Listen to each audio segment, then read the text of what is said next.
Hello, magandang araw mga kasangkay. So ito naman tayo ngayon, prepare naman tayo ngayon sa ating panibagong araw. At dahil tayo ay magjo-duty na naman. So, ayan. Ay chini-check natin ang mga ng ating service. Doon, okay pa ba? Ano pa ba? Para naman ay ito yung isa natin na service pa, no? Ay para naman panibagong naman natin mga kasangkay, panibagong araw, ganun. Ay so siyempre mga kasangkay, medyo maganda ngayon yung panahon. Andyan si Haring Araw ay lumalabas.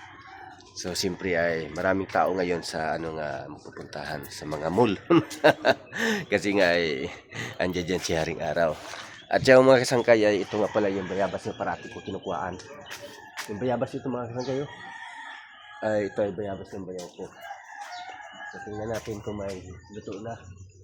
So bali wala pa kasangkay mga luto dito yung bayabas. So wala tayong may makakain. Yung rambutan namin mga kasangkay, kita nyo yung rambutan namin.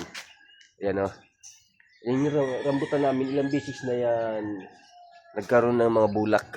Pero hindi ko alam kung bakit hindi matuloy-tuloy. Hindi nagagawang bunga. Hanggang bulak lang, 3 beses na yan. Akala ko nga makakakain na talaga ako ng rambutan. Pero hindi pa pala.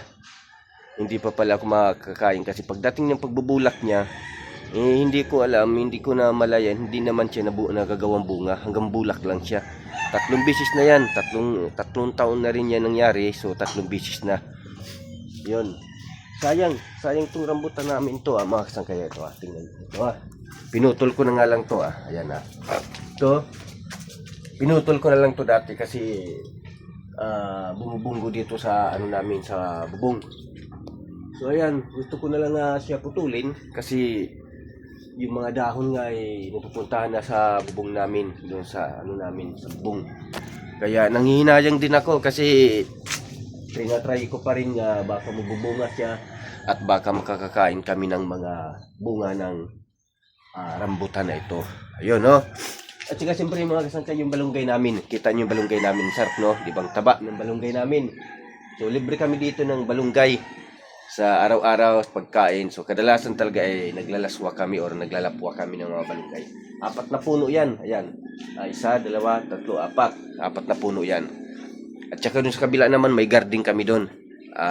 Yun, mga tanim, mga okra, ganun, mga alugbati. Yan. Libre kami dito sa panggulay-gulay lang. Kung panggulay-gulay lang yung pag-uusapan ay libre tayo dito.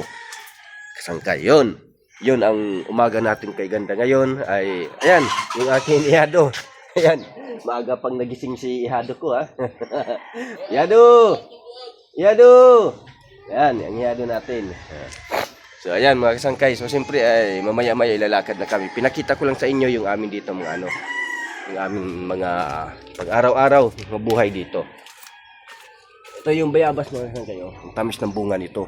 Sobrang sarap, pero nagulat ako sa sobrang laki ng bunga niya. Sobrang laki ng bunga niya, ang napakaliit naman ng puno ay nagulat ako, so kinain ko pa rin yung bunga niya. Kinain ko pa rin mga kasangkay. So ayan mga kasangkay, maraming salamat at siyempre ay yun, magandang araw.